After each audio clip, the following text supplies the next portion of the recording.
Good morning, afternoon, or evening from whenever or wherever you are watching this video from. I am Jack Adamus, back with my Premier League football predictions, episode 28, game week 28. Let's get straight into it. We start game week 28 with the 12:30 kickoff on Saturday, which is third vs fourth in the Premier League as Nottingham Forest host Man City. Nottingham Forest do come into this game, and it looks quite likely that they won't be in the top four come the end of this game week, as they come here not on the best run of form, as they have lost 3 and drawn 1 of their last 5 matches. But with that being said, City aren't on the best run of form themselves, as they come into this after losing 2 games. They have won back-to-back games, but that was against a poor Spurs side and against Plymouth in the FA Cup. This is a must-win game for Man City if they want to finish in the top 4 this season, but Nottingham Forest won't make it easy for them though, as they'll sit back and soak up all the pressure and catch them on the counter-attack. I do think Man City will win here though, but I think it'll be in a 2-1 hard-fought victory. Moving on to the 3 o'clock kickoffs, we have 8th vs 9th as Brighton host Fulham. Brighton come into this and they've hit a good run of form at the right time, as they have won their last 5 games in all competitions, 2 in the FA Cup and 3 in the Premier League. Fulham are also on a good run of form themselves though. They have won 5 of their last 6 games in all competitions, and they have won their last 5 away games in a row, scoring exactly 2 goals in 4 of those 5 matches. Fulham are unbeaten in their last 9 head-to-heads against Brighton with 5 wins and 4 draws. I think it'll be double figures come full time, as Fulham get a win here in a 2-1 victory. Next up, we have Crystal Palace at home to Ipswich. Crystal Palace's form is really going under the radar, as in the last 14 game weeks, only Liverpool and Arsenal have accumulated more points than them.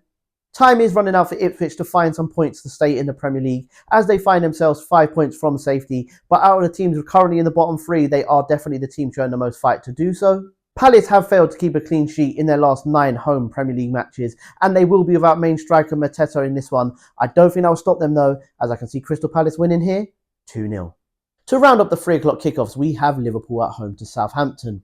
Liverpool got a 1-0 victory away to PSG in the Champions League on Wednesday, which they really didn't deserve. Even Arne Slot came out himself and admitted that in his post-match interview, but this really does seem like a season where everything is going their way. Southampton, like I've been saying for weeks, are showing nothing to show me that they want to stay in this league. They've got no fight in them at all. I think they're already considering what they're doing next season, and they have lost their last 2 games both in a 4-0 scoreline. I think we'll see a much changed Liverpool side, as they'll be more focused on that game on Tuesday in the second leg against PSG. I don't think that'll affect the result here though, as I can see Liverpool still winning here 3-0. And the 5:30 kickoff is 11th vs 10th as Brentford host Aston Villa. Brentford find themselves in the bottom half of the table, and even with a victory here, they can't leapfrog Aston Villa into the top half, as they are 4 points behind them. It does look unlikely that they will get a victory here though, as they haven't got a victory in their last 7 home games in all competitions. Villa come here though, and they don't have the best form away from home in the Premier League, as they have lost 4 of their last 6 away matches. They will come here high on confidence though, as they did beat Club Brugge 3-1 away from home in the Champions League on Tuesday. This is a tough game to predict, but with 20 of Aston Villa's 28 matches so far this season, producing both teams to score, I think that will continue here, but I think Aston Villa will get the win in a hard-fought 2-1 victory. And the 8 o'clock kickoff on Saturday sees Wolves at home to Everton. Although there is only 1 place between these 2 sides, there is 10 points between them in the table. So Wolves will be looking to cut that to 7 points come full time. They will struggle to do so though, as they are missing starman Kuna, who got sent off in his last match in the FA Cup. Everton have had an extended break, as they didn't play last weekend. They've had 10 days off, so they've had time to recharge their batteries as they look to extend their unbeaten run to 8 matches, which is their longest unbeaten run since February 2017. Everton did win the reverse fixture earlier on in the season 4-0, and I think they will come into this one as favourites, but I am going to go for a draw in this one. I'm going to go for a high scoring 2-2 draw. Moving on to Sunday at 2 p.m, we have Chelsea at home to Leicester. Chelsea come into this game, and their last Premier League game was against 20th, and now they've got another easy game on paper as they play 19th in the Premier League, and they are looking to win back-to-back games for the first time since early December as they push for a top 4 finish.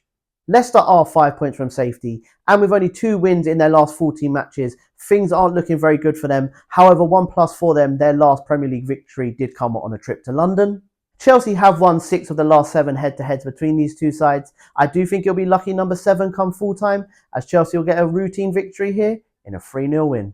Also at 2 p.m. on Sunday, we have Tottenham at home to Bournemouth. Spurs did the most Spursiest thing midweek, as just as they started to look good and started to pick up some victories, they went and lost 1-0 to AZ Alkmaar in the Europa League.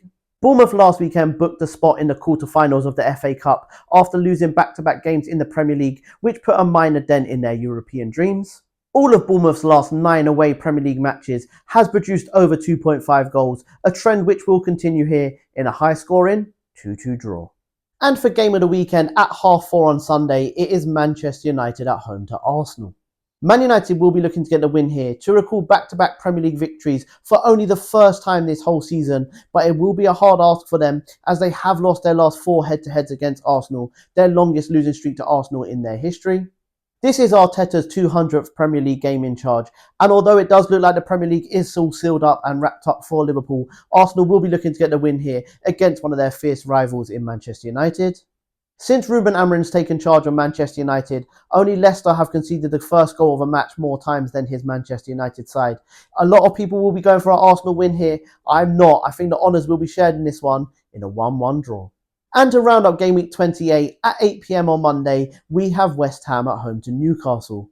West Ham will be coming to this one and they'll be flying on confidence as they have won back-to-back Premier League games without conceding a goal in both of those matches. Newcastle have 3 losses in their last 4 matches, which has put a dent into their top 4 hopes. I do think they'll see this as a good game though to get back to winning ways. A crazy statistic here, West Ham's matches this season have produced 801 shots, which is just under 30 shots per match, and that's one of the reasons why I'm going for a high-scoring game here with Newcastle winning 3-1. Thank you very much if you are still here at the end of my video. I really do appreciate the love and support I've been getting from you guys. Please do continue to like, share, follow, but most importantly, subscribe to the YouTube channel. Have a good weekend, guys, and remember, if you don't shoot, you can't score. Bye, guys. Have a good weekend.